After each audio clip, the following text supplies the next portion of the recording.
आपको पता है कि श्री कृष्ण का एक नाम मुरारी है, क्यों है? ओह, वहाँ से आया मुरारी। कि महाभारत कुरुक्षेत्र के बाद क्या हुआ? सबसे बड़ी बैटल हुई थी बानासुरा के साथ। कौन थे ये बालासुरा? एक लड़ाई में श्री कृष्ण और शिव जी लड़ रहे हैं, नंदी है वहाँ पे, बलराम है। One of the bloodiest battles. लोग कहते हैं ना कि श्री कृष्ण के 16,000 वाइव्स थे। इसका कनेक्शन नरकासुरा से है एंड असम से है। नरकासुरा इज द ओनली असुरा जिन्होंने कृष्ण को हराया था। भगवत गीता में मैनिफेस्टेशन के बारे में कृष्ण जी ने कुछ और ही बोला है कि नहीं, मैनिफेस्टेशन मत करो। गीता में कहा गया कि दिल की भी मत सुनो। दिल अगर सही कहता ना तो दुनिया में ब्रेकअप्स नहीं होते। पूरी की पूरी गीता एक ही वर्ड पे बेस है, डिटैचमेंट।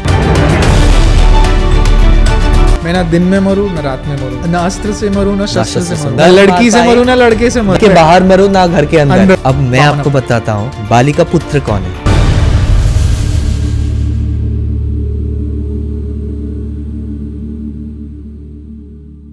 ओम नमः पार्वती पते, हर हर हर महादेव, जय सिया राम। जय सिया राम। मेरा नाम है विनायक शाह और मैं हूँ Vineet Kataria. Welcome to win win world. आज बात करेंगे महाभारत की। आज बात करेंगे महाभारत के पहले की और महाभारत के बाद की।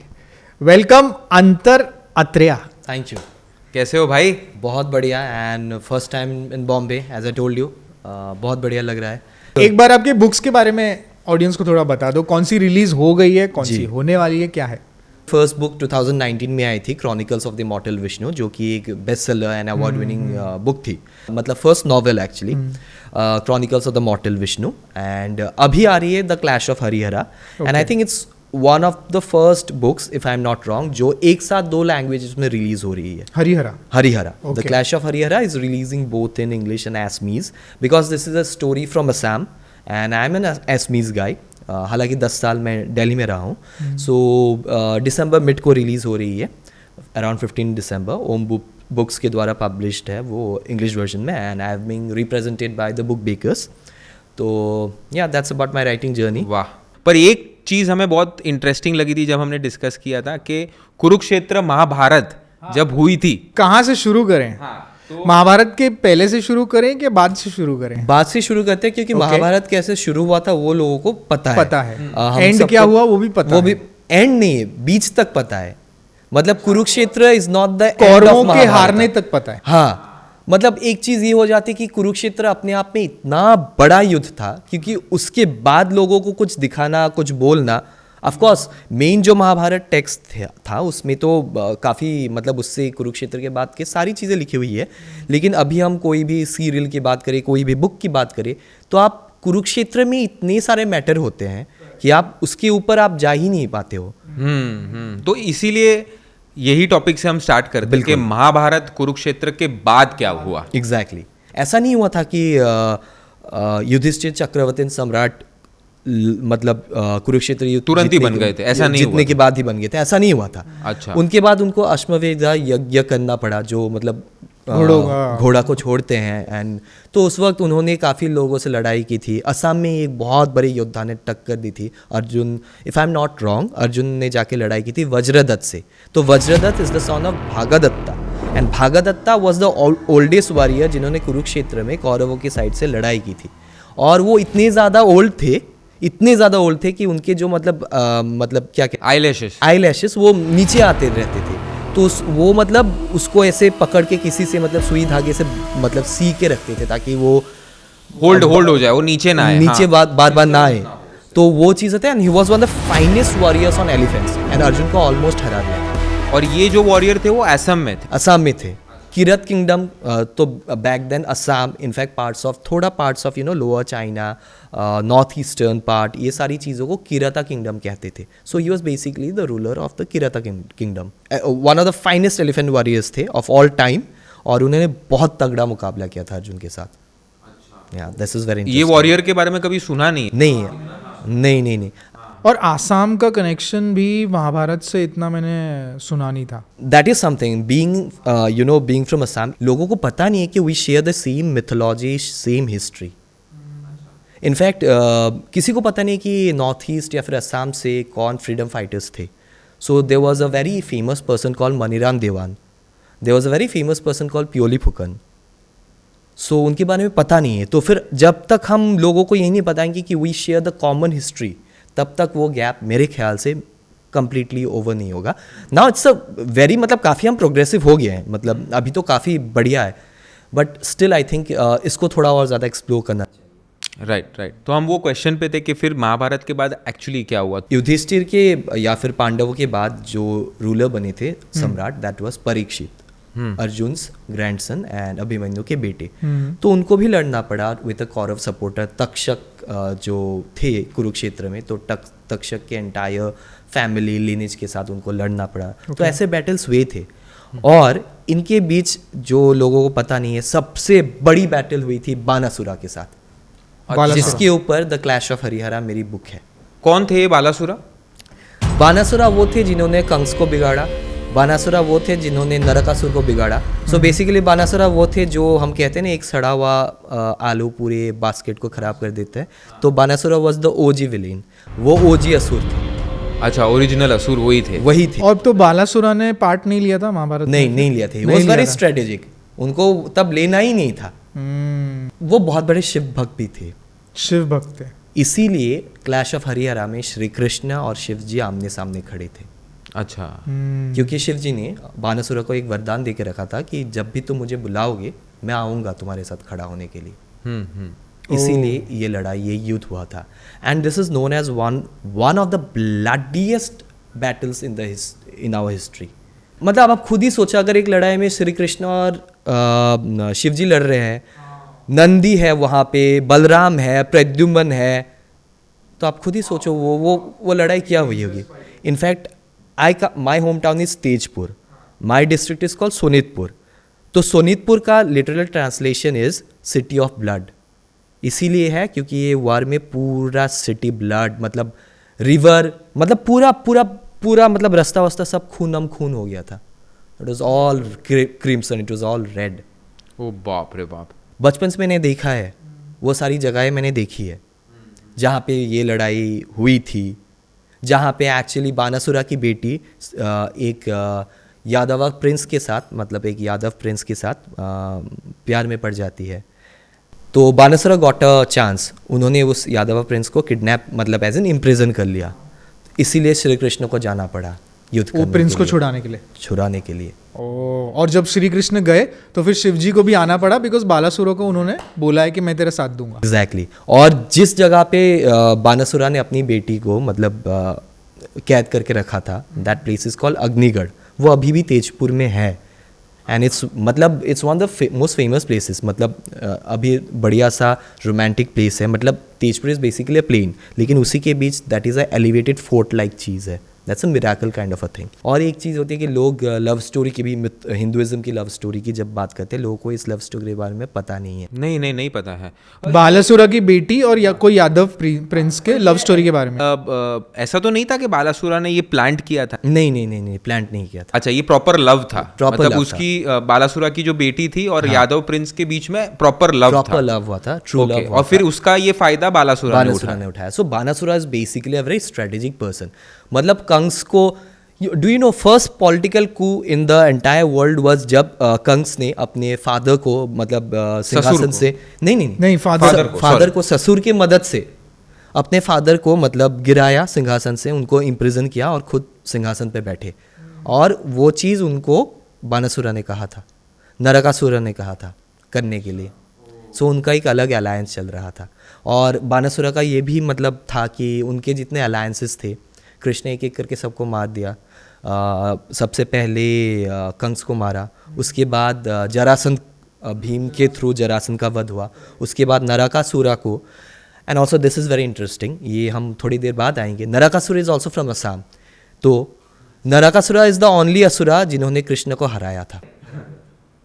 बट थोड़ी देर बाद एक्सप्लोर करेंगे. हाँ, ठीक है. तो ये मुझे समझ में नहीं आता, क्योंकि शिवजी तो पूछते हैं विष्णु जी को, मतलब विष्णु के जो भी रूप है उनको सारों को पूछते, जैसे राम हुए, कृष्ण हुए, सब लोग हुए. तो वो नीचे जब आए उनके साथ बैटल करने के लिए, तो उन्होंने बालासुरा को समझाया नहीं कि तुम मुझे एक जिसको बैटल करने को बोल रहे हो वो एक भगवान ही है और मैं उनका भक्त हूँ, तो ये बैटल का कुछ अंजाम नहीं आने वाला, क्योंकि ये सेम चीज़ उन्होंने रावण के साथ तो किया ही था। क्योंकि रावण को तो उन्होंने बोल दिया था कि तू किसके सामने लड़ने जा रहा है, इनको तो मैं पूछता हूँ, तू उसकी बीवी को लौटा दे और ये बैटल मत कर, तू हारने ही वाला है। तो ये एडवाइस इसको नहीं मिली। भगवान बड़ा के वरदान। एक्चुअली इससे यही सबसे बड़ी सीख है। हमारे हिंदुइज्म में जो भगवान है ना, उनके लिए सबसे बड़ा चीज़ है भक्त। भक्त के लिए लड़े थे, क्योंकि एक वचन दे दिया था, तो वो सीख मिलती है इस लड़ाई से। ये सीख मिलती है कि आप मन से भगवान की पूजा करो, आप मतलब भगवान को प्रसन्न करो, तो भगवान आपके साथ खड़े होंगे, चाहे उसके लिए उनको कुछ भी करना पड़े, खुद से लड़ना पड़े। शिव जी और कृष्ण लड़ रहे हैं, मतलब खुद से ही तो लड़ रहे हैं ना। इन अ वे दे आर फाइटिंग, एक ही एनर्जी है ना, मतलब इन अ वे दे आर वन एनर्जी। लेकिन वो भी लड़े ताकि लोगों को सीखना चाहिए। जो लोग कहते हैं कि मतलब भगवान क्या करेंगे क्या नहीं करेंगे, उनको ये सीखना चाहिए कि there has been this instance जब भगवान ने भक्त के लिए इतना तक किया है। और दूसरी चीज़, और एक चीज़ है, जब तक श्री कृष्ण जी मतलब अपने ह्यूमन फॉर्म में, अवतार फॉर्म में यहाँ पे थे, तब तक किसी को पता नहीं था कि श्री कृष्ण जी अवतार थे। सो बेसिकली कुछ लोगों के लिए Shri Krishna ji was a magician kind of a person, छलावा करते थे। जैसे कि अगर दुर्योधन को भी पता होता कि श्री कृष्ण जी विष्णु के अवतार है, वो नहीं लड़ते, उनको भी पता नहीं था। मतलब महाभारत में डायरेक्ट ये कहा गया था, जब श्री कृष्ण जी शांति दूत बन के जाते हैं, जब वो सिर्फ 5 गांव मांगते हैं पांडवों के लिए, तो मतलब दुर्योधन कॉल्स हिम चरवाहा, इंसल्टिंग टर्म, इंसल्टिंग वे, और मतलब कहते हैं कि तू मेरा क्या बिगाड़ लेगा, इस तरीके से। So he never realize, nobody ever realized. क्योंकि अगर बता देते ना सबको कि ये भगवान है, तो जो सीख देनी है एज ह्यूमन फॉर्म, वो कभी नहीं हो पाती। बालासुर का जो वॉर हुआ था, तो ये हमारे किसी टेक्स्ट में या है? These are mentioned? महाभारत में ही है, भागवत पुराण में भी है और महाभारत में भी है। तो वही चीज़ है। Actually this is very interesting, I should tell this. मैंने जब पहले ये वीडियो अनाउंस किया तो फिर मुझे काफ़ी अब्यूजिव कमेंट्स मिले कि मतलब क्या कर रहे हो, मतलब किसने लिखी ये बुक, पागल है ये लीला है, युद्ध नहीं है। तो मतलब लोगों को समझना चाहिए कि लीला अलग चीज़ होती है। मतलब अगर महाभारत में उसको युद्ध मेंशन किया गया है, मैं उसको युद्ध बोलूँगा ना, मैं उसको लीला नहीं बोलूँगा। और लीला नहीं था वो, लीला तो रास लीला था, या फिर लीला तो वो चीज़ें थी जो श्री कृष्ण ने बचपन में या फिर अलग अलग एज ग्रुप में किया था। तो ये तो प्रॉपर युद्ध हुआ था, तो लोगों को ये पता नहीं होता है। तो मतलब एक तो कमेंट बहुत अजीब सा मतलब आया है, आई थिंक आप लोगों को ये थोड़ा ज़्यादा कनेक्ट करेगा because you are from Mumbai. मतलब देयर वाज अ कमेंट जो कहते हैं कि ban this book, ban Bollywood. कोई रेलिवेंस नहीं है, कोई रेलिवेंस, क्या कनेक्शन बिठाया है, कोई रेलिवेंस नहीं है।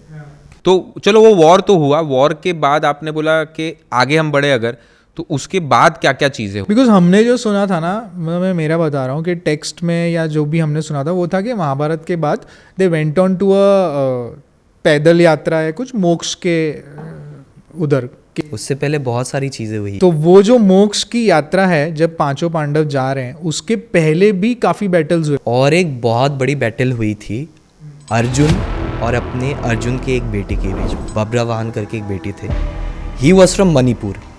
तो अर्जुन का ही बेटा? हाँ, अर्जुन ऑल्सो मैरिड चित्रंगदा, अगर आप लोग को पता होगा। Correct, Chitrangada, right. और एक नागा प्रिंसेस से भी शादी की थी। हाँ, नागा प्रिंसेस से भी, राइट। तो मतलब उन्हीं में से एक का पुत्र था बब्रवाहन, और अर्जुन को पता नहीं था, बब्रवाहन को भी पता नहीं था। तो वहाँ पे भी एक लड़ाई हुई थी, क्योंकि एज अ किंगडम मणिपुर ने भी मना कर दिया था कि हम नहीं मानेंगे। हालांकि उनका वो था कि हमें इंडिपेंडेंट रहना है। That was just a matter of sovereignty. वो लोग खराब नहीं थे, लेकिन they just wanted to remain sovereign. तो Arjun's last war was against his one son. Kurukshetra से काफ़ी पहले जो हम बीच में छोड़ दिया था, नरकासुर के बारे में बताता हूँ मैं आप। तो नरकासुरा एंड बानासुरा थे एलाइज, और मतलब दोनों मतलब थे कि हम जरासंध और कंस मिलके अपना खुद का अलायंस बिठाएंगे।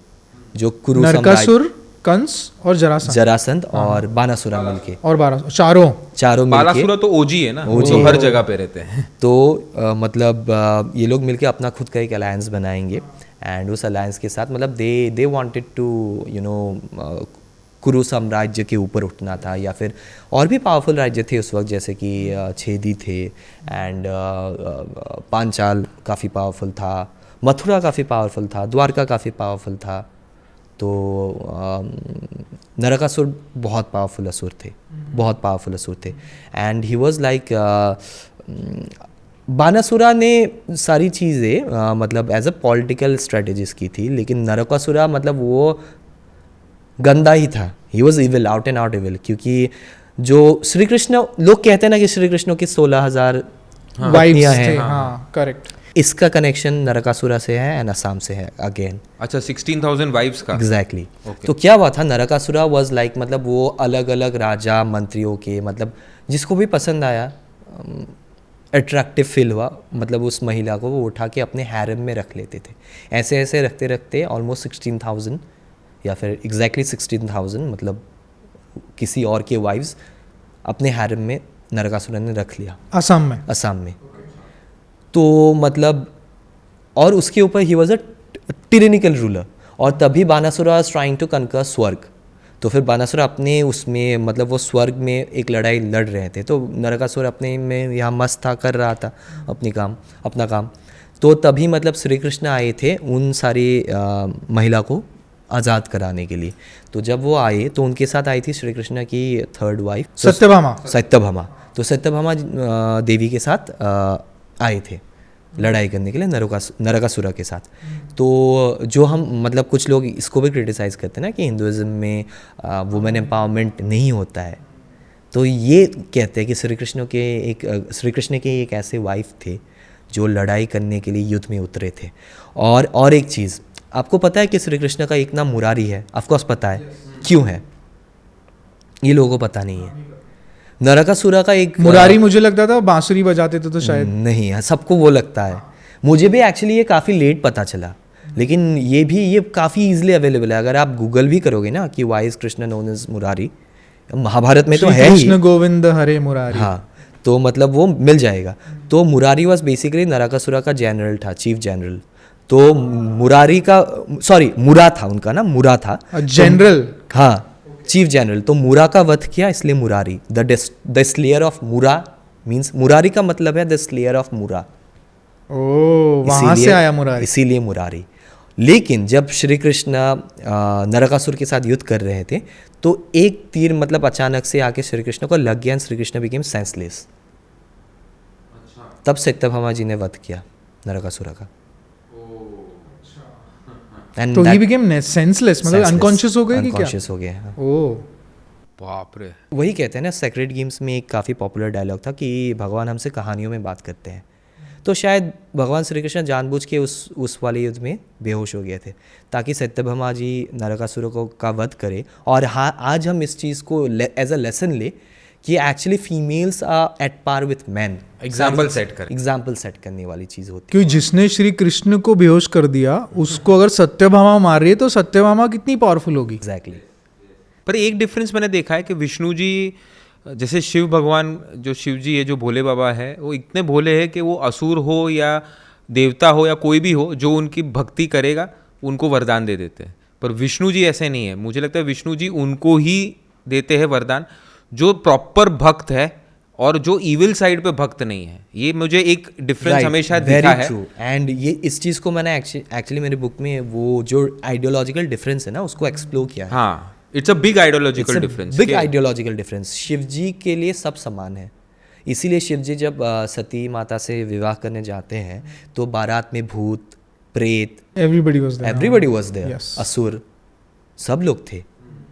तो शिव जी सबके भगवान है, शिव जी के लिए कोई डिफरेंस नहीं है। लेकिन Shri Krishna ji is a more practical person. Right. और आप उनको कुछ भी ऑफर करो एज अ प्रसाद, आप कुछ भी ऑफर करो, वो एक्सेप्ट कर लेंगे। वरना सोचिए कि कोई भगवान जो हम धतूरा उनको चढ़ाते जो पॉइजनस है वो उसको भी एक्सेप्ट कर लेते। कौन एक्सेप्ट करेगा, कौन सा भगवान एक्सेप्ट करेगा? मतलब विष्णु जी कृष्ण जी को तो भाई बहुत सब कुछ संभाल के सब कुछ ऑफर करना पड़ता है कि भाई इसमें अनियन नहीं है, पोटैटो नहीं है, ये अपना गार्लिक नहीं है, सब कुछ देख के देना पड़ता है उनको। शिव जी को आप कुछ भी दे दो, छोटा सा बिली पत्र भी चढ़ा दो तो भी वो खुश हो जाते हैं। तो ये भी एक बहुत बड़ा डिफरेंस, ये डिफरेंस है। लेकिन यहाँ पे आई एम सॉरी बट थोड़ा सा डिसएग्री करता हूँ यहाँ पे। सॉरी गाइस, आपके पॉडकास्ट के फ्लो को बस 30 सेकंड के लिए रोक रहे हैं। 2 बहुत इंपॉर्टेंट न्यूज़ आपको देनी थी। पहली न्यूज़ ये है कि बड़े बड़े पॉडकास्ट जो हमारे विन विन वर्ल्ड पे आते हैं, उसके अगर आपको छोटे छोटे क्लिप्स देखने हैं तो विन विन शॉर्ट्स को जरूर सब्सक्राइब कर लेना। और सेकंड न्यूज़ ये है कि अगर आपको हमारी नॉर्मल लाइफ देखनी है, कैसे हम उठते हैं, बैठते हैं, खाते हैं, पीते हैं, तो आप विन विन व्लॉग्स को फॉलो कर सकते हो। Now back to podcast. ये डिफरेंस है। लेकिन यहाँ पे आई एम सॉरी बट थोड़ा सा डिसएग्री करता हूँ यहाँ पे। मतलब ये शायद विथ टाइम हमको ऐसा लगने लगा है। विथ टाइम मतलब मैं 5000 साल की बात कर रहा हूँ कि ओवर 5000 प्लस ईयर्स हमको ऐसा लगने लगता है कि विष्णु जी को मतलब प्रसन्न करने के लिए या फिर श्री कृष्ण को प्रसन्न करने के लिए हमें ज़्यादा मेहनत करनी पड़ती है। लेकिन भागवत गीता में श्री कृष्ण ने कहा है कि मतलब इट्स इम्पॉर्टेंट कि आप डुबकी लगाओ, गंगा में डुबकी लगाओ, ये इम्पॉर्टेंट नहीं है। तो श्री कृष्ण भी उस चीज़ को मानते हैं। श्री कृष्ण ने समझाया अर्जुन को। अर्जुन जब पूछते हैं कि अगर भक्ति, समर्पण, अगर मन का एक भाव है, ये गीता में क्लियरली बोला गया है, ओके। अगर मन का क्लियरली एक भाव है, मन का भाव है, तो फिर हमें जब तब होम यज्ञ क्यों करना चाहिए? श्री कृष्ण बहुत प्यार से समझाते हैं कि क्या होता है ना, हम डे टू डे लाइफ में इतने सारे काम में घिरे हुए होते हैं, तो जिस समर्पण या जिस भक्ति के साथ हमें भगवान को याद करना चाहिए, हम वो नहीं कर पाते। इसलिए टाइम टू टाइम जब तब यज्ञ करना पड़ता है ताकि हम वो खुद को सिस्टम में डाल सकें। So Shri Krishna ji has been more explanatory, Shiv ji is more simpler. Shri Krishna ji के मतलब चीज़ें वो समझाते हैं। अगर हम चाहें तो Gita, it's not easy to understand the Bhagavad Gita, बहुत मुश्किल है। सिंपल सा एग्जांपल देता हूँ। मतलब भागवत गीता में कहते हैं ना कि सब कुछ माया मोह है, राइट? लेकिन आप मानोगे अगर मैं ये कहूँ कि श्री कृष्ण जी ने कहा है कि सन्यासी नहीं बनना चाहिए, सन्यासी नहीं बनना। अच्छा, एक साइड ये बोला कि मोह माया सब कुछ मोह माया है, और एक साइड बोल रहे कि सन्यासी भी नहीं रहना चाहिए। कितना कॉम्प्लेक्स और कॉन्ट्राडिक्टरी चीज है, कॉन्ट्राडिक्टरी है पूरा। फिर अर्जुन, जैसे आप सरप्राइज हुए, जैसे क्यों बोला है वो, जरा वही नहीं बनना चाहिए। एग्जैक्टली मैं समझा रहा हूँ। मतलब जैसे कि जब मैंने ये पहली बार सुना, मुझे भी वही रिएक्शन था जो आप लोग का था। सो कॉन्ट्राडिक्टरी, अर्जुन का भी वही था। तो यही है ना, अर्जुन के जितने भी सवाल थे गीता में, वो हम सबके सवाल हैं। It's not just Arjun asking, it's for the ages to come. तो इस हिसाब से अर्जुन का सवाल हमारा भी सवाल है कि हे भगवान श्री कृष्ण ऐसा क्यों? तो श्री कृष्ण जी समझाते हैं कि सन्यासी कौन लोग बनते हैं। ज़्यादातर अच्छे लोग सन्यासी बनते हैं। अगर किसी को ग्रीड है, किसी को अगर पावर चाहिए, वो सन्यासी बनेंगे? नहीं बनेंगे। तो अच्छे लोग ही सन्यासी बनेंगे, है ना? तो अगर सारे अच्छे लोग सन्यासी बन जाएंगे तो समाज में रहेगा कौन? सिर्फ बुरे लोग। तो समाज में होगा क्या? सिर्फ बुराई। तो मोह माया से दूर रहने की बात ये होती है, जो आजकल सेल्फ हेल्प किताबें या फिर मोटिवेशन स्पीकर भी कहते हैं ना कि प्यार करो, अटैचमेंट मत रखो। वो वाली चीज़ है। दुनिया में रहो, शादी करो, बच्चे करो, सब कुछ एंजॉय करो, लेकिन अटैचमेंट इतना मत रखो। डिटैचमेंट। और पूरी की पूरी गीता एक ही वर्ड पे बेस है, detachment. Detachment is the new attachment. पूरी nice line. Detachment is the new attachment. पूरी गीता का बेस ही वो है, कैसे आप डिटैच्ड रहो। पर ये बहुत कॉम्प्लेक्स हो जाता है ना कि अगर आप किसी के प्यार में पड़ो, फैमिली बनाओ, और फिर आप उसके साथ अटैचमेंट भी थोड़ा, मतलब हाँ भाई ये इतने टाइम तक ही रहने वाला है, कहीं कभी ना कभी तो इनको जाना पड़ेगा, तो वो अटैचमेंट भी मत रखो। दोनों तरफ से इट्स अगेन वापस वही कि दो नाव में सवार हो रहे हैं। एग्जैक्टली। फिर अर्जुन ने वही पूछा जो आपने पूछा। इंटरेस्टिंग चीज़ ये है, आप जो भी चीज़ें पूछोगे मुझे, वो सारी चीज़ें अर्जुन ने पूछा था, क्योंकि अर्जुन के सवाल हम सब के सवाल है। आपका सवाल है वो मेरा भी सवाल था जब पहली बार मैंने गीता पढ़ा था।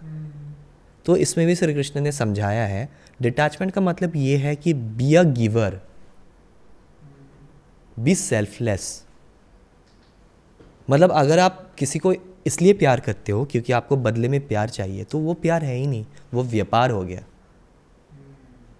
इसीलिए कोई पेरेंट्स अपने बच्चों को, मतलब हमारे माँ बाप हमसे वो उतना एक्सपेक्टेशन नहीं रखते हैं। सोसाइटी की वजह से हाँ कि ये डॉक्टर बने, इंजीनियर, वो अलग चीज़ है, लेकिन एज सच वो भी वो बोलते हैं खुद के अपने भलाई के लिए, अपने हाँ बच्चे अपने के भलाई के लिए बोलते हैं exactly। कि भाई तू ये बन जा, हाँ, तू वो बन जा। लेकिन वो जो प्यार है ना, इसीलिए ना माँ बाप का प्यार जैसा कोई कुछ नहीं होता है ना, अनकंडीशनल। अनकंडीशनल। तो that is how you should love. तो इसमें डिटैचमेंट आता है।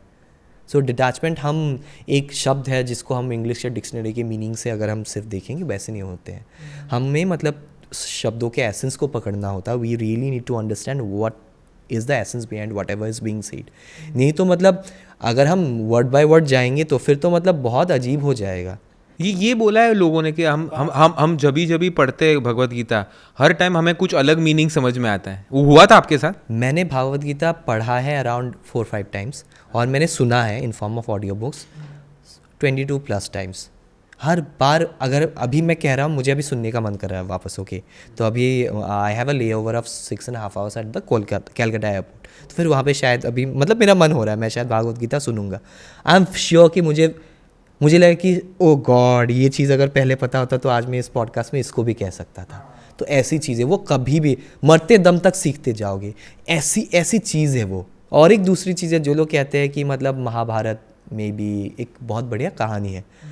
ठीक है, एक बार के लिए ओके, आई होप मतलब लोग मुझे गाली ना दे, मैं बार बार एक बार के लिए हाइपोथेटिकली मान लेते हैं कि महाभारत एक कहानी है। तो वेद व्यास जी भगवान है ना, कि अगर इतना बढ़िया कहानी, अगर महाभारत कहानी है तो भागवत गीता भी उसी का पार्ट है। तो अगर किसी इंसान या ऋषि ने ऐसा कुछ लिखा है तो फिर वही तो भगवान हो गया ना। तो फिर ठीक है, आप विष्णु को पूजा मत करो, शिव को पूजा मत करो, आप वेद व्यास को ही पूजा कर लो। स्टोरी टेलर हो गए वो। Correct next level story teller. Exactly. और मुझे नहीं लगता कि और उनके राइटर भी बहुत अलग ही थे। हाँ मुझे एज अ राइटर मतलब मैं कह सकता हूँ कि it's Ganesh ji, it's impossible. मतलब कोई ये सोच के इतना बना नहीं सकता, नहीं बना सकता। माइथोलॉजी आपने भी बोला, हाँ, तो पर mythology the meaning itself is myth के माइथोलॉजी, तो वही गलत है ना। तो वो गलत है। अगेन हम लोग उसको क्या करें, हम बस मिथ वर्ड को पकड़ के हम ये डिक्शनरी ट्रांसलेशन देख रहे हैं ना। हिस्ट्री, एक चीज़ बताता हूँ, ठीक है, किसी भी चीज़ को हिस्ट्री होने के लिए साइंटिफिक एविडेंस की ज़रूरत होगी। एग्जैक्टली, कुछ ना कुछ एविडेंस चाहिए, कुछ ना कुछ, जैसे आपने कहा एक्सकैवेशन में उसको प्रॉपरली प्रूव होना पड़ेगा, है ना। मिथोलॉजी इज़ एक्चुअली आपके जो पुराने एक ज्योग्राफी में जितना भी कुछ हुआ है, कल्चर ट्रेडिशन से आज तक जो होता आ रहा है, उन सब का एक समेशन है। So history is a part of mythology. तो हिस्ट्री छोटी चीज़ है, मिथोलॉजी बड़ी चीज़ है। तो यू नो, अगर आप हिस्ट्री कहोगे तो फिर अगर कोई मुझे हिस्ट्री कहेगा तो वही चीज़ है, मतलब भगवान के बारे में छोड़ो, इफ़ यू टेल मी कि ये हिस्ट्री है, नॉर्मल किसी भी टॉपिक में आपको बोलूँगा ठीक है दिखाओ प्रूफ यार। अगर आप नहीं दिखा सके तो फिर आप हार गए, है ना। आप मुझे आके बोलो कि ये एक मान्यता है, माइथोलॉजी इज़ बेसिकली मान्यता, है ना। तो फिर मैं आपको पूछ सकता हूँ प्रूफ? नहीं। विश्वास की चीज़ है, जो कहते हैं ना कि अगर विश्वास हो तो फिर मतलब पत्थर में भी भगवान मिल जाते हैं। तो वही चीज़ है, समर्पण, भक्ति ऐसी चीज़ है, वो चीज़ों को मतलब वो प्रूफ के एविडेंस के मोहताज नहीं होती। नाइस। नहीं, साइंस और अपने जो टेक्स्ट है वो काफ़ी मेल भी खाते हैं। जैसे डार्विन्स थियरी में फिश एंड ही एक्सप्रेस के फिश सबसे पहले आए और अपने इसमें मत्स्य अवतार सबसे पहले आते। So it goes side by side कि डार्विन्स थियरी भी जिसको साइंस माने और डार्विन्स थियरी कर सकता है। And when somebody is believing in Sanatan और समथिंग एल्स, तो वो पता करेगा कि अच्छा मत्स्य अवतार सबसे पहले हुआ था। सो मैच करता है कहीं ना कहीं साइंटिफिकली। वो दूसरा भी उनका जो अवतार था ना, जो वराह अवतार, तो उन्होंने अपने जो हॉर्न्स पे अर्थ को ले लिया था और अर्थ को फिर उन्होंने पानी में से ऊपर निकाला, ओशन से बाहर निकाला था। तो ये भी एक साइंटिफिकली प्रूव किया है कि एक टाइम पे the whole earth was submerged into water. हाँ, डेल्यूग। हाँ, जो कि हम, और मतलब वही चीज़ है, जैसे कि हम मत्स्य अवतार की बात करते हैं तो फिर अगर हम वेस्ट पे जाएंगे, नोआज आर्क सेम चीज़ है, फ्लड के बारे में बात करते हैं। तो ये सारी चीज़ें मतलब वही, मुझे तो समझ में नहीं आता कि लोग पूरे दुनिया में डिस्टिंक्शन बना के क्यों बैठे हुए हैं यार। मतलब अगर आप देखने जाओगे ये सारी चीज़ें एक है, मतलब मानने दो ना जिसको जो मानना है। इम्पॉर्टेंट ये है कि इम्पॉर्टेंट क्या है भगवान श्री कृष्ण ने या फिर कोई भी text, but let me just talk about Shri Krishna या फिर हिंदुइज्म, क्या कहा है कि भक्ति क्या है, या फिर भगवान क्या है। आप भगवान को भक्ति कैसे कर सकते हो? एक ऐसा इंसान जो कभी भी मंदिर नहीं गया, जो भगवान में बिल्कुल नहीं मानता है, लेकिन हाँ ऑफ कोर्स ये चीज़ नहीं है कि नहीं मानने का मतलब ये नहीं है कि आप गाली गलौज करोगे या फिर आप मतलब हर जगह जाके वो रेबेलियस वाली चीज़ मैं नहीं कह रहा हूँ, लेकिन आप नहीं मानते हो, ठीक है, मुगल्स वाली चीज़ें नहीं करेंगे तोड़ने की। अगर मतलब वो मंदिर वंदिर नहीं जाते हैं, लेकिन वो मतलब काम बढ़िया करते हैं, ठीक है, अपनी जितने भी रिस्पॉन्सिबिलिटीज से निभाते हैं, अपने से पहले अपने फैमिली सोसाइटी के बारे में सोचते हैं, तो उनको मोक्ष मिलेगा कि नहीं? मिलेगा। मिलेगा। और ये चीज़ गीता में मेंशन्ड है, तो इट्स वेरी सिंपल। गीता में ये भी मेंशन्ड है कि अगर कोई समझो गुरु है, बहुत बड़ा सन्यासी या गुरु है, वो बैठ के प्रवचन दे रहा है, ठीक है, और भगवान का नाम ले रहा है, और आप एक हाउस होल्ड से आते हो, आप घर चला रहे हो, आप बीवी को संभाल रहे हो, आप जो भी सारी घर की चीज़ें कर रहे हो, तो मोक्ष पहले किसको मिलेगा? तो गीता में लिखा है कि उसको मिलेगा पहले, जो घर चला रहा है, सारे रिस्पॉन्सिबिलिटीज़ कर रहा है और उसके साथ भगवान का नाम ले रहा है। ना कि लोगों को लगता है अरे यार वो गुरु है, इतना बड़े हैं, वो इतने सारे लोगों को प्रवचन दे रहे, तो उनका तो मोक्ष पक्का, बट इसका पक्का है। बिल्कुल। और इसका एक एग्जाम्पल है, बहुत बढ़िया चीज़ निकाला है आपने। सो एक बार क्या हुआ था, नारद जी को घमंड आ गया था कि उनसे बड़ा नारायण भक्त कोई नहीं है, क्योंकि वो हर वक्त नारायण नारायण जापते हैं। तो फिर श्री कृष्ण को समझाना था कि नहीं, सिर्फ नारायण नारायण हर वक्त बोलना इज़ नॉट, मतलब इससे तुम सबसे बड़े भक्त नहीं हो जाते हो। तो श्री कृष्ण ने एक दिन नारद जी को बुलाया, उनको बोला कि ये एक ये एक लौटा लो और इसमें पूरा अप टू द ब्रिंक पानी भर दिया, और फिर कहा कि इसको लेके तुम पूरा मतलब भ्रमण करके आओ, और मतलब तुम आओ मेरे पास, ठीक है, और एक भी बूंद नहीं गिरना चाहिए। तो नारद जी ने वो किया, लेकिन वो नारायण नारायण बोलना भूल गए, बिकॉज द कॉन्सेंट्रेशन वॉज कि बूंद ना गिरे। एग्जैक्टली। और वो पानी का नहीं छलकना वॉज द रिस्पॉन्सिबिलिटीज जो हाउस होल्ड में हम करते हैं, कि वो आप ठीक है रिस्पॉन्सिबिलिटी ले रहे हो, पानी नहीं छलके, बट देन उसके साथ आप श्री का नाम ले रहे हो, राम बोल रहे हो, सो देन इट गेट्स उसमें ईजियर। अगर एक दो बूंद गिर भी गया तो पाप नहीं लगेगा। करेक्ट। और मतलब भगवान को तुम बेवकूफ़ नहीं बना सकते, तुम कैसा भी वरदान मांग लो, भगवान अगर चाहे, मतलब वही चीज़ है, तुम कितना भी कोशिश कर लो, अगर तुम अच्छे नहीं हो, भगवान तुमको ऐसा, मतलब श्री कृष्ण जी कहते भी ऐसा कोई मतलब वरदान नहीं है, ऐसा कोई मतलब ऐसा कुछ नहीं है जिसको मैं गलत नहीं साबित कर सकता, तोड़ नहीं सकता, मैं कुछ भी तोड़ सकता हूँ। भीष्म पितामह का कहा था, जब उन्होंने कहा था कि आप मुझे नहीं मार सकते वासुदेव, क्योंकि मेरे पास इच्छा मृत्यु का वरदान है, तो श्री कृष्ण जी ने कहा था मेरे सामने वो सब कुछ नहीं चलेगा, मैं सब कुछ तोड़ सकता हूँ, मैं ही, तुम आप भी मैं ही हूँ, संसार में हूँ, सब कुछ मैं हूँ, वो वरदान भी मैं हूँ, और जो मृत्यु आएगी वो भी मैं हूँ, तो एवरीथिंग इज भगवान। बिकॉज हिरण्यकशिपु ने सब कुछ मांग लिया था, मैं ना दिन में मरूं ना रात में मरूं, ना यहाँ मरूं ना अस्त्र से मरूं ना शस्त्र से मरूं, ना लड़की से मरूं ना लड़के से मरूं, ना नर मार पाए ना मतलब कोई जंतु जानवर मार पाए, सब मांग लिया, ना अस्त्र शस्त्र ज्ञान विज्ञान सब मांग लिया उसने, कि किसी से मर ही नहीं सकता मैं। तो उसका तोड़ जो उन्होंने निकाला कि भाई ना तू घर के अंदर मरे ना तू घर के बाहर मरे, तो सेंटर में रखा उसको। अस्त्र शस्त्र नाखूनों से मारा, तो नाखून उसने कैलकुलेट नहीं किए थे, और न नर न नारी, तो नर नारी का वो सेंटर थे जो बन के आए थे, तो ना नर ने मारा ना नारी ने मारा, ना दिन में मरू ना रात में मरू, तो उसको बीच में शाम में गोल्डन लाइट के बाहर मरो ना घर के अंदर, तो बीच में मतलब चौखट पे यूनिट क्या कहते हैं उसको, क्या कहा? चौखट। हाँ चौखट पे मारा। तो इसका और एक लेसन ये भी है, and it's a more modern interpretation contemporary times के लिए, स्पेशली स्टूडेंट्स के लिए या फिर कॉर्पोरेट लोगों के लिए, ये काफ़ी इट्स अ गुड इनसाइट कि B innovative, think outside of the box, solutions मिलते हैं। कोई ऐसा दुनिया में प्रॉब्लम नहीं है जिसका मतलब सॉल्यूशन ना हो, so you have to believe in that. फिर आते हैं वामन अवतार।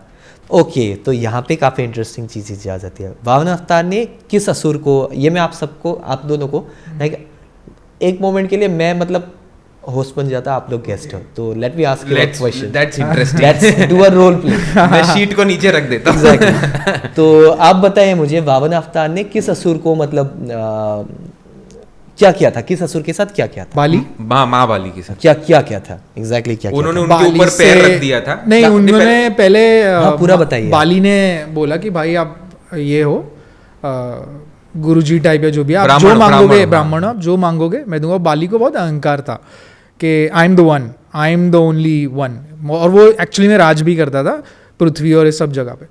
तो उसने बोला कि आप जो मांगो मांगो, अहंकार में बोला कि उसको लगा ये तो छोटा सा है, ये क्या ही मांग लेगा।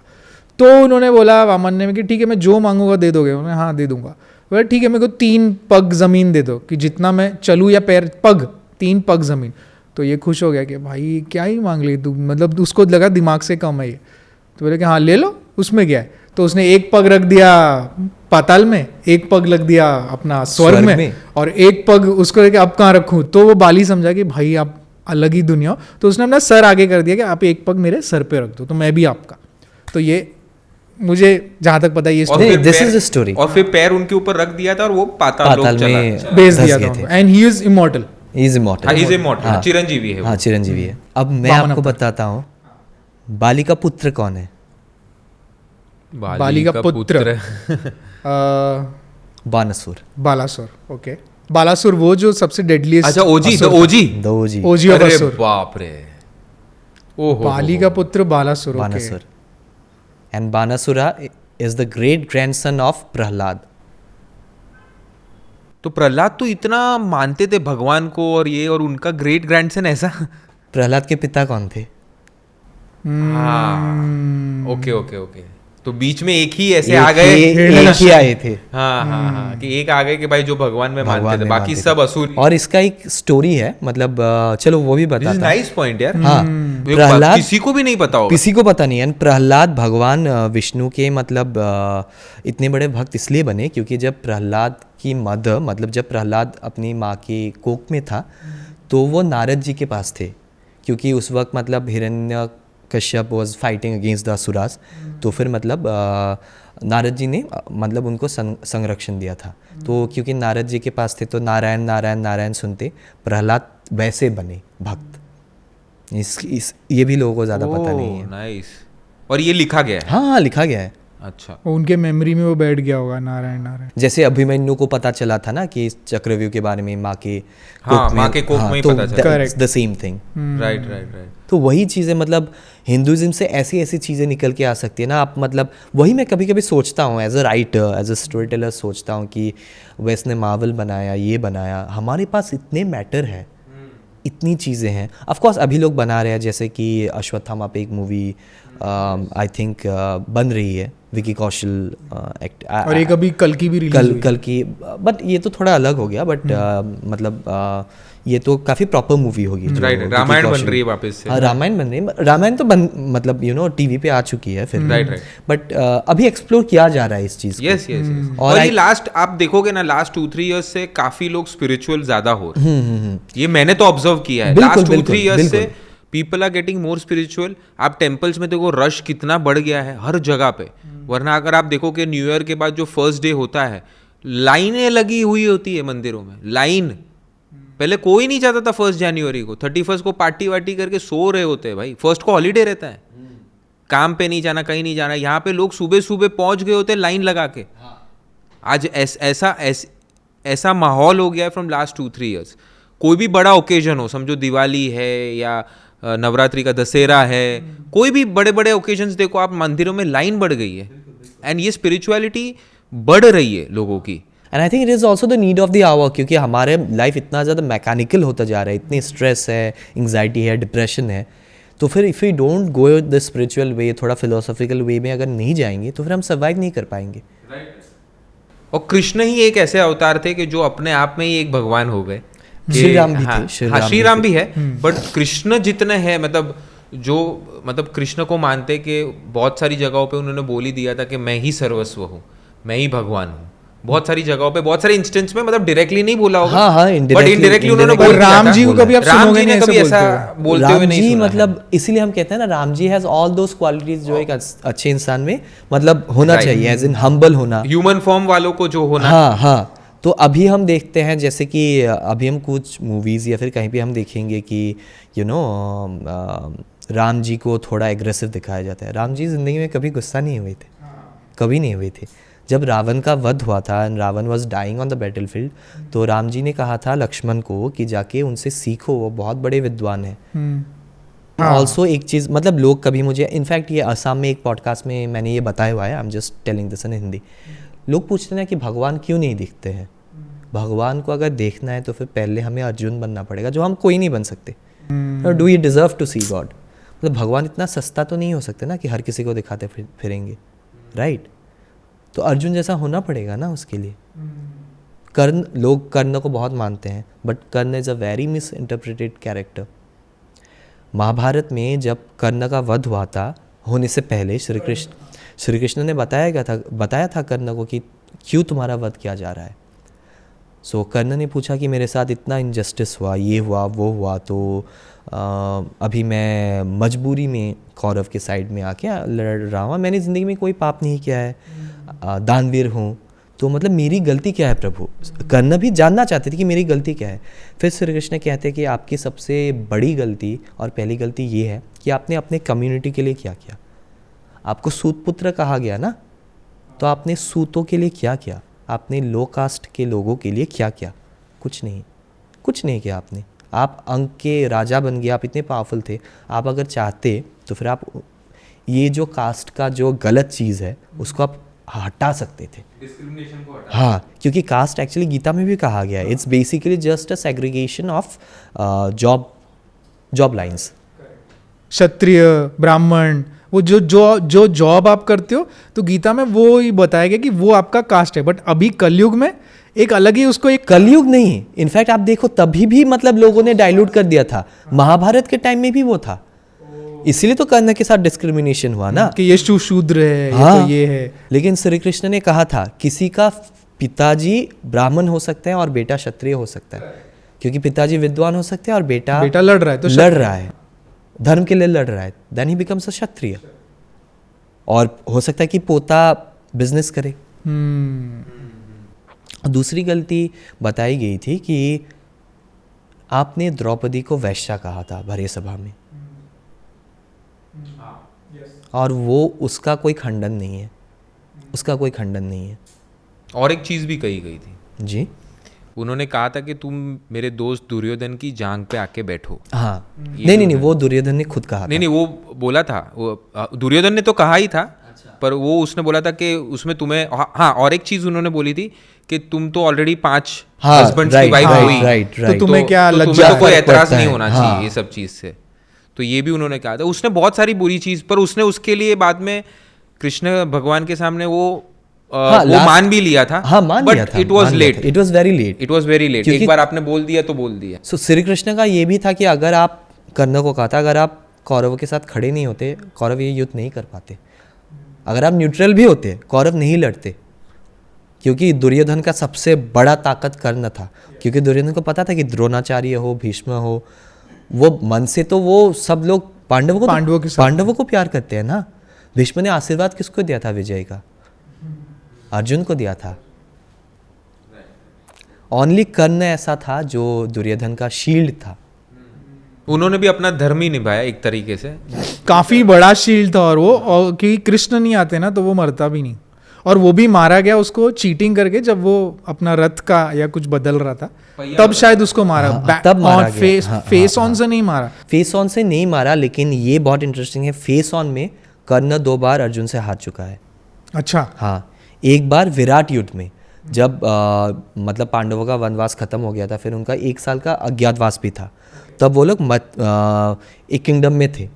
तो जिस किंगडम में थे तो उसका राजा मतलब उन संरक्षण दे के रखा था, तो उस किंगडम पे अटैक कर दिया था कौरवों को डाउट था कि यहीं पे पांडव छुपे हुए हैं, और हम मतलब अगर इस किंगडम को अटैक करते हैं तो पांडव निकल के आएंगे। तो उस वक्त अर्जुन मतलब एक ट्रांसजेंडर के फॉर्म में थे, बृहनला, और गांडीव लेके वो आते हैं उत्तर के साथ। उत्तर जो उस किंगडम का प्रिंस था, उत्तर वॉज द मतलब उत्तर, पहले तो अर्जुन ने खुद रथ चलाया था, फिर अर्जुन गांडीव को मतलब गांडीव छुपा के रखा था, फिर गांडीव को लेके उन्होंने लड़ाई की थी। तो उस लड़ाई में अर्जुन ने कर्ण को हराया था, भीष्म को हराया था, द्रोण को हराया था, अकेले सबको हराया था। अर्जुन ने अकेले सबको हराया था। और मुझे ऐसा लगता था गांडीव इसके पास था, कर्ण के पास। नहीं, गांडीव इनके पास था अर्जुन। पर आपने अभी मुझे कहा कि कर्ण ने 2 बार हराया नहीं नहीं नहीं, नहीं, अर्जुन नहीं। को। अर्जुन ने अर्जुन- 2 बार अर्जुन ने 2 बार। तो लोगों को पता नहीं है लोगों को लगता है कि कुरुक्षेत्र के युद्ध में चीट करके मारा गया तो कर्ण इज मोर पावरफुल, लेकिन उसके पीछे भी एक रैशनैलिटी ये है कि महाभारत का युद्ध काफ़ी टाइम चला था, सॉरी कुरुक्षेत्र का युद्ध 18 दिन चला था, तो उसमें ऊपर नीचे होते रहते हैं। There have been many days जहाँ पे अर्जुन कर्ण के ऊपर भारी था, लेकिन कर्ण को वैसे ही मरना था, वो लिखा गया था, इसीलिए मतलब लोग उस पर फोकस करते हैं। और एक बार कर्ण को कब हराया था, एक बार Gandharva, so they are very powerful beings, तो वो लोग देवता जैसे ही है, तो गंधर्वों के साथ दुर्योधन ने लड़ाई कर ली, मज़े मज़े में लड़ाई कर ली, ईगो में आके। फिर दुर्योधन को बंदी बना लिया, फिर कर्ण आए थे बचाने के लिए, कर्ण नहीं बचा पाए, कर्ण को बंदी नहीं बना पाए थे गंधर्व, अब कर्ण गंधर्व से हार गए थे मतलब एग्जैक्टली हार भी नहीं गए थे, भाग गए थे। हाँ, भागना पड़ा उनको। फिर युधिष्ठिर ने बोला कि जो भी हो हमारे भाई हैं, आपस में लड़ाई वो अलग चीज़ है, लेकिन यहाँ पे तुम जाके बचाओ। तो वहाँ पे जाके मतलब अर्जुन ने बचाया था। तो दिस ऑल्सो शोज कि Arjun was a better and a more proficient warrior than Arjun. और ये था, सही में था, अर्जुन के पास पशुपतास्त्र था, Pashupatastra, which is more powerful than Brahmastra. वो शिव जी ने दिया था। शिव जी ने दिया था।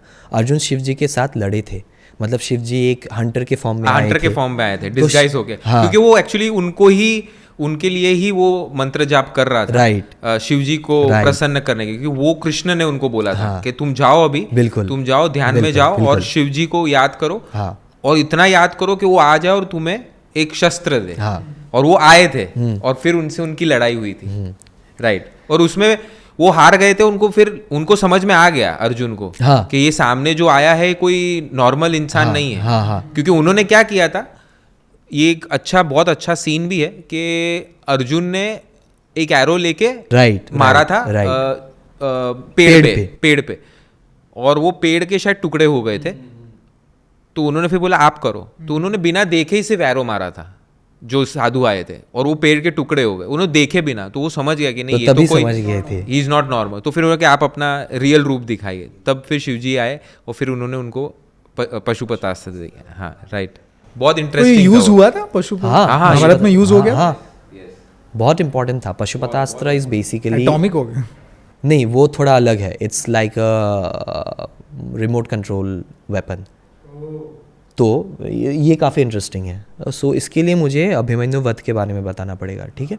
अभिमन्यु का वध इसलिए हुआ क्योंकि Jayadrath who was Dushala's husband, Dushala is the sister of Kauravas, तो वो कौरव के साइड से लड़े थे, एंड ही वाज आल्सो मतलब out and out evil person. या ही वाज इविल। तो ये अकेली सिस्टर वही है क्या? हाँ, द्रौपदी को मॉलेस्ट करने की कोशिश की थी, लेकिन नहीं कर पाया था, तो अर्जुन ने उसको मतलब सिर मुंडवा के भेज दिया था। और उस वक्त मतलब इसलिए नहीं मारा था क्योंकि वो लोग दुशाला से पांडव बहुत प्यार करते थे, तो नहीं मार पाए थे।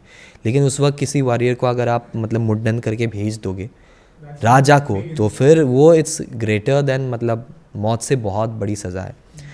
तो इसीलिए मतलब जयद्रथ ने महादेव को तप किया, और महादेव को मतलब बोला कि मुझे पांडव को हराना है। महादेव ने कहा मैं अगर वर दे दूँ तभी भी तुम नहीं कर पाओगे, क्योंकि उनके पास भगवान है। ये नहीं बताया कि श्री कृष्ण भगवान है ये वो, लेकिन उन्होंने बताया कि भगवान उनके साथ है, विष्णु उनके साथ है। तो जयद्रथ ने बोला कि ठीक है, आप मुझे इतना दे दीजिए कि एक दिन के लिए मैं उनको रोक सकूं। तो जिस दिन अभिमन्यु का वध हुआ था उस दिन जयद्रथ ने बाकी सारे पांडवों को, अर्जुन को छोड़ के बाकी सारे पांडवों को रोक रखा, भीम सबको, बस अर्जुन को। लेकिन फिर भी दुर्योधन को लगा कि अर्जुन शायद फिर भी, या मतलब वरदान होने के बाद भी शायद अगर अर्जुन होगा, मतलब अर्जुन इतना पावरफुल है, आप सोचो कि मतलब वो वरदान को भी मतलब फिर भी वो इनसिक्योर था दुर्योधन, इसलिए अर्जुन को कहीं और बिजी रखा। और तब वो चक्रव्यूह रचा गया, और चक्रव्यूह भेद करना अर्जुन को आता था और अभिमन्यु को अंदर जाना आता था, तो अंदर गए और अपने मतलब आर्मी को बचा लिया, लेकिन उनकी मौत हो गई। तो अभी अर्जुन ने एक वाव लिया कि मैं नेक्स्ट डे के लिए एक वाव लिया कि आज सनसेट तक मैं जयद्रथ का वध करूंगा ही करूंगा, नहीं तो खुद मैं आग में झुलस जाऊंगा। तो जब वो हुआ तो जयद्रथ के बाद के पास एक और वरदान था जो उनके पिताश्री ने दिया था। तो ये था कि जो भी जयद्रथ का सिर नीचे कटाएगा वो मर जाएगा। तो Pashupatastra is that kind of a weapon जिसने जयद्रथ का सिर काटा और उसको सिर को उस एरो में मतलब चिपका के रखा और उसको पूरा ट्रैवल करा के thousands and thousands of kilometre दूर ले जाके अब जयद्रथ के पिता के गोद पे ही जाके गिरा दिया और वो ब्लास्ट हुआ। और वो ब्लास्ट हो गया क्योंकि मतलब शॉक से वो मतलब तब कर रहे थे, वो शॉक से मतलब वो खड़े हो गए तो सिर तो उनके पैर मतलब उनके लैप से गिर गया ना, इसलिए वो मर गए। So Pashupatastra was that kind of a weapon, controlled. और पशुपतास्त्र का ये है कि आप जैसे चाहो उसको वैसे कंट्रोल कर सकते हो। It can become anything. Nice. It sounds like a remote control of a rocket launcher. जो अभी के हीट सेंसर रॉकेट्स होते हैं वो भी ऐसे ही सेंस करते हैं, जहाँ पे हीट होगा वहीं पे जाते हैं। इट लुक्स लाइक मैजिक, कह रहे इसके पीछे ही भाग रहा है वो। बिल्कुल, मतलब उससे भी एडवांस था, उससे भी एडवांस वो शायद इसका 1% होगा अभी का। हाँ। अभी एक और चीज़ हम जब डिस्कस कर रहे थे बिफोर द पॉडकास्ट के मैनिफेस्टेशन के बारे में जी। जो आज का बहुत मार्केट है कि भाई सब लोग मैनिफेस्ट करो, ये भी बहुत मानता है मैनिफेस्टेशन के बारे में, पर शायद भगवत गीता में मैनिफेस्टेशन के बारे में कृष्ण जी ने कुछ और ही बोला है कि नहीं मैनिफेस्टेशन मत करो। एग्जैक्टली वो नहीं बोला है, इट्स एन इंटरप्रिटेटिव थिंग। तो और मैं ये भी नहीं कहूँगा to all the viewers watching us कि आप मैनिफेस्टेशन मत करो, ये मैं नहीं, I am not advising that, I am just saying कि गीता में क्या कहा गया है and how it contradicts manifestation. तो गीता का मेन चीज़ है कि आप कर्मयोगी बनो। कर्मयोगी बनने का मतलब ये है कि आपके पास अभी जो काम है आप उस पर फोकस करो।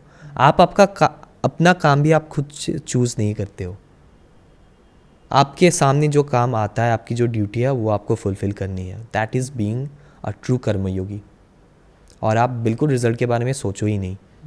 जो चीज़ हम बच्चों को कहते हैं कि पढ़ो, मार्क्स के बारे में मत सोचो, हर यही कॉन्सेप्ट है। बट मैनिफेस्टेशन में हम क्या करते हैं, रिजल्ट सोचते हैं, रिजल्ट को हम विजुअलाइज करते हैं। So that contradicts Gita.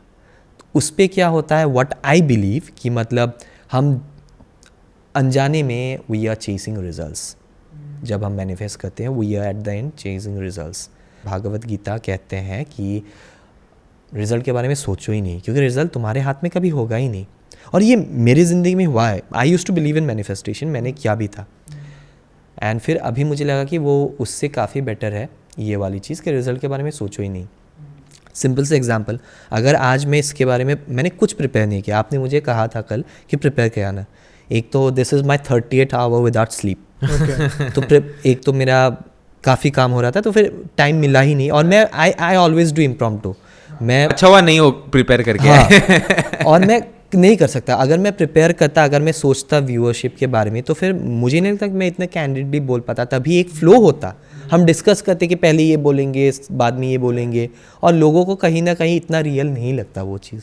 अभी this is very unscripted. Yes, it should be like that. हाँ, तो वही चीज़ होता है। This is a very practical example. अभी हो रहा है ये चीज़, we are living in it, right. हम गीता को अप्लाई कर रहे हैं अभी, जब से हमारी बात हुई 3-4 दिनों से हम उसको अप्लाई कर रहे हैं। करेक्ट। हमने कुछ प्रिपेयर नहीं किया, आपने नथिंग। और नॉर्थ ईस्ट में do they have a different version of Ramayan और महाभारत? जैसे साउथ में there is a version, there are different versions. I think there are 17 versions in our country जो रामायण और महाभारत बताते हैं। तो even north east has some version?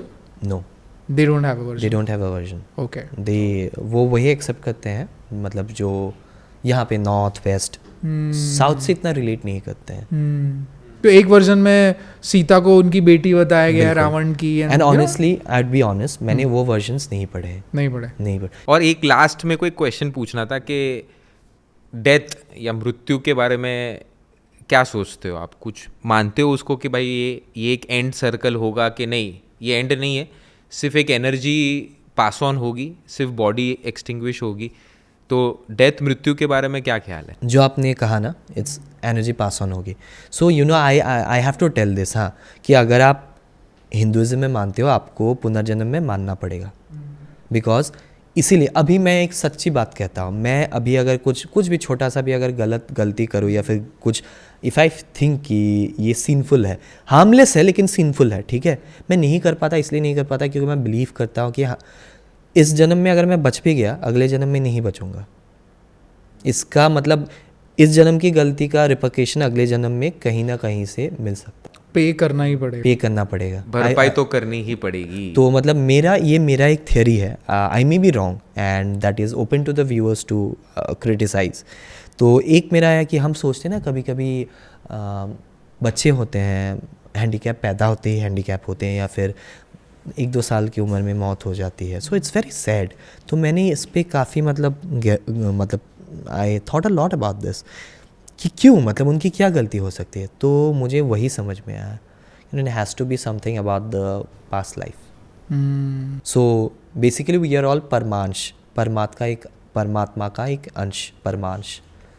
और एक चीज़ है, लोग कहते हैं ना दिल की सुनो, मैं गीता से पढ़ के कहता हूँ, गीता में कहा गया कि दिल की भी मत सुनो, दिमाग की तो सुनो ही मत।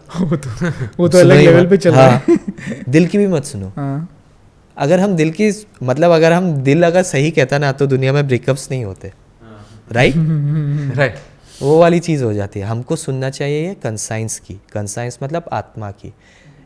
आइडेंटिटी के बारे में लोग बात करते हैं कि मैं कौन हूँ। सबसे बड़ा सवाल ये होता है ना, मैं ना शरीर हूँ, मैं ना मस्तिष्क हूँ, मैं ना मेरा हार्ट हूँ, मैं मेरा आत्मा हूँ। क्योंकि एंड इसका चीज़ ये होता है कि आत्मा मतलब परमात्मा का एक अंश। तो जब हम खुद को ये मान लेंगे कि हम आत्मा है ना, तो हम ये समझेंगे कि हम भगवान के ही अंश हैं और सब भगवान के अंश हैं। इससे हमको ये भी समझ में आता है, ये क्लियरली गीता में कहा गया है, ठीक है, क्लियरली। ऐसे लोग, जब लोग ऐसे समझेंगे तो फिर हमको ये समझ में आएगा दुनिया में अगर एक भी इंसान के साथ गलत हो रहा है तो भगवान के साथ गलत हो रहा है, मेरे साथ गलत हो रहा है, क्योंकि वो भी तो एक परमांशी है ना। एक और है ना, मोक्ष का भी मेरे को पूछना था। जैसे अभी ऑफ कैमरा में बात कर रहा था कि लोग बोलते शकुनी को मोक्ष मिल गया, दुर्योधन को मोक्ष मिल गया, पांडवों में तो बस युधिष्ठिर को मोक्ष मिला था, देन भीष्म को तो मिला ही। चलो, तो have you read about this कि मोक्ष किन किन लोगों को मिला, क्या है सीन? पांडवों को मोक्ष मिला था, बाकी पांचों को मिला था, बाकी आप दुर्योधन शकुनी को मोक्ष नहीं मिला था। तो क्या हुआ था, जब वो लोग स्वर्ग में गए थे तो मतलब स्वर्ग में जाने के बाद यमराज ने कहा, मतलब स्वर्ग में जब जाते, मतलब एक तो आप सबको पता है कि स्वर्ग जाते जाते युधिष्ठिर और वो कुत्ते को छोड़ के हर कोई मतलब गिर जाते हैं, ठीक है, हर कोई गिर जाता है। तो हर कोई गिर जाता है मतलब हर कोई नरक में चला जाता है ना, गिरते गिरते एकदम नीचे चला जाता है, नरक में चला जाता है। तो सिर्फ युधिष्ठिर एंटर करते हैं, एंटर करते ही देखते हैं वहाँ पे दुर्योधन बैठे हैं, शकुनी बैठे हुए हैं, दुशासन बैठे हुए हैं। तो फिर मतलब युधिष्ठिर वाज वेरी मतलब शॉक। फिर मतलब यमराज ने कहा कि दुर्योधन ने जो किया वो क्षत्रिय धर्म था, क्योंकि वो राज करना चाहते थे, क्षत्रिय धर्म राज करने को अलाउ करता है। सिर्फ मतलब आपके जो भाई हैं, आपके भाइयों ने मतलब आप लोगों ने भी गलतियां करी है, जो श्री कृष्ण ने भी कहा था कि द्रौपदी का वस्त्रहरण रोकना चाहिए था पांडवों को। और लोगों को लगता है कि कुरुक्षेत्र में पांडवों ने तो गलती की है, ऐसा नहीं है, वो बहुत बड़ी गलती है, बहुत बड़ी गलती है कि अपनी वाइफ को या फिर किसी भी तुम दाव पे लगाना, और उसके साथ साथ यू नो जस्ट बिकॉज बड़े भाई ने कह दिया, you have not protected the honour of a woman, जबकि आपकी कैपेसिटी थी। जो गलती भीष्म ने की, जो गलती द्रोणा ने की, वो गलती तो पांडवों ने भी की है। इसीलिए पांडवों का कोई नहीं बचा ना, सिर्फ परीक्षित बचा, एवरीबडी एल्स डाइड। कितना बड़ा सज़ा है ये, कितनी बड़ी सज़ा है ना। वो लोग इस तरीके से नहीं सोचते हैं। तो युधिष्ठिर को कहा यमराज ने कि मतलब हाँ आपके भाई तो नरक चले गए, ये लोग इनको इस वजह से अलग अलग वजह से स्वर्ग मिल रहा है, तो आप यहाँ रहो। तो युधिष्ठिर कहते हैं नहीं, मुझे भी आप नरक भेज दो। तो यमराज कहते हैं कि मतलब मान गया आपको युधिष्ठिर जी, मतलब आप बहुत ही अलग हो, आप सच में धर्मराज हो, आपको मतलब स्वर्ग भी नहीं चाहिए। लोग मोक्ष पाके क्या करना चाहते हैं, स्वर्ग ही तो जाना चाहते हैं। आपको मतलब वापस पुनर्जन्म लेना है, आपको वापस मतलब you have to go through all the toils and tribulations again, you want to go through them, लेकिन आपको आपके भाई के पास रहना है। हाँ, वो मेन था कि भाई मेरे भाई जहाँ रहेंगे, मेरी फैमिली जहाँ पे, मुझे वहीं रहना, बिल्कुल, भले फिर वो नरक क्यों ना हो। फिर उसके बाद मतलब मैजिकली दुर्योधन वगैरह सब गायब हो जाते थे, और यमराज कहते हैं कि this was also a test, वो लोग नरक में ही हैं। तो एक last question before we end the podcast, आपकी बुक जो द क्लैश ऑफ हरिहरन जो आ रही है, उससे व्यूअर्स या जो भी लोग बुक्स पढ़ते हैं वो क्या एक्सपेक्ट कर सकते हैं? फर्स्ट ऑफ ऑल इट्स मतलब मिथ, जब मैं बोलता हूँ स्पाई या फिर एस्पियोनाज, तो आप लोग के दिमाग में क्या आएगा, क्या आता है, कौन सी मूवीज आती है? एक था टाइगर आती है, या जवान, मिशन जवान इम्पॉसिबल, आती है, हाँ। Mission impossible. Mission Mission impossible, Impossible. हाँ। Correct. तो this is espionage plus mythology.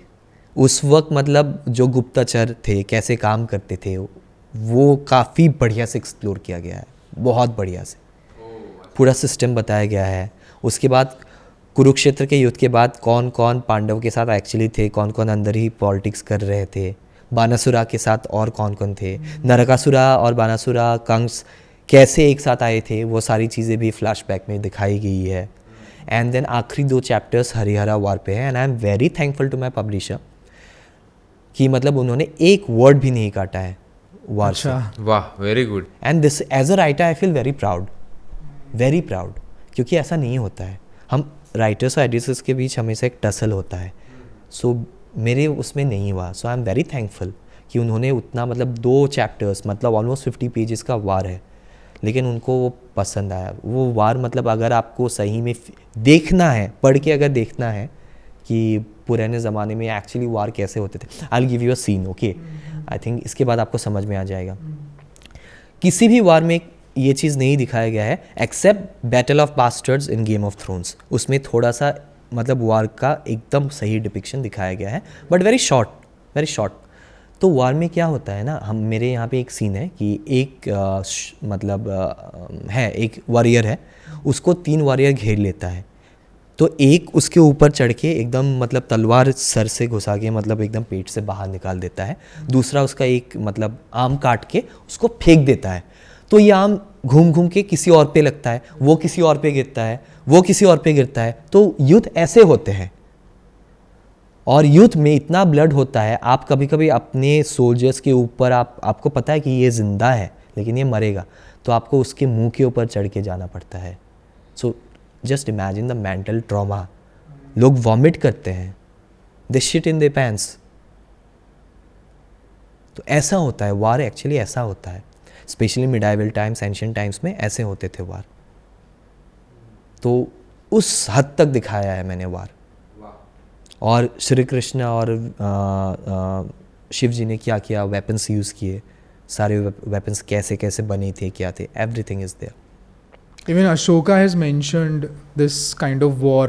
हाँ. अशोका के टाइम पे हाँ. there was also a fearful battle. तो कलिंग. वो कलिंगा, तो उन्होंने भी मेंशन किया था अपने जीवनी के बारे में जब कि ये मतलब सोचो वो टर्न हो गया, जो बंदा डेडलीस्ट किलर बोलते थे अशोका को, डेडलीस्ट मतलब आपको ऐसे आधा काट देगा और उसको कुछ नहीं होगा, फर्क ही नहीं पड़ेगा, आई एम कूल वैसा। तो वो टर्न हो गया था वो वॉर देख के। तो व्हाट काइंड ऑफ उसने जगह कैसी देख ली होगी, वो blood and flash and all.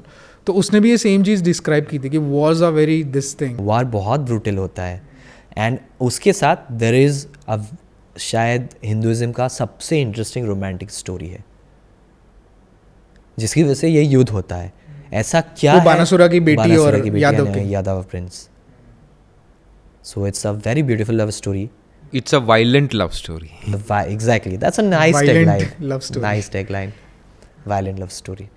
तो बहुत मजा आया बात करके, बहुत मुझे भी डिटेल बहुत में मजा भाई, आया। पता नहीं चला कहाँ टाइम चला गया। बिल्कुल। नहीं, बिकॉज ये टॉपिक इतना वास्ट है ना, तो इसको 2-3 घंटे में खत्म करना है, 4-5 घंटे में खत्म करना बहुत मतलब एक्चुअली इस पे हम लोग सीरीज कर सकते हैं। करेक्ट। तो all the best for your book. Thank you. आपने इतना टाइम निकाल के यहाँ पे आए मुंबई में, स्पेशली ट्रैवल करके, तो उसके लिए thank you very much, and all the best for your book. बिल्कुल, एंड थैंक यू, मतलब thank you for this invitation and for making this so warm for me. मतलब बहुत मज़ा आया। Thank you very much. And हम लोग सारी details आपकी डाल देंगे डिस्क्रिप्शन बॉक्स में। बिल्कुल। So anyone who wants to buy the book they can surely do, and it will be available on Amazon. Yes, of course. Sure. And I am by the name of author Antar Atreya on Instagram. So वहाँ पे तो if you follow me you'll get all the updates. ये सारी details हम आपके नीचे डाल देंगे, तो जिसको भी कांटेक्ट करना है वो कर सकते हैं।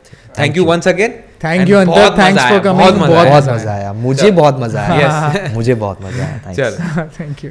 अंतर अत्रेया की सारी डिटेल्स, उनकी बुक की सारी डिटेल्स सारा कुछ डिस्क्रिप्शन बॉक्स में डाला हुआ है, तो किसी को भी बाय करना है तो वहां से जाके बाय कर सकता है। करेक्ट। अगर आपको आज का पॉडकास्ट अच्छा लगा हो तो do do like, like, share, share, comment comment and and subscribe subscribe to to Win Win Win Win World. World। और कमेंट में ज़रूर बताइए अगर आपके दिमाग में कोई गेस्ट है तो हम उनको ज़रूर लाने की कोशिश करेंगे। तब तक के लिए जय सिया राम, जय थैंक यू सिया राम अंतर, एंड हर हर महादेव। हर हर महादेव। हर हर महादेव। कैसा रहा? बहुत बढ़िया।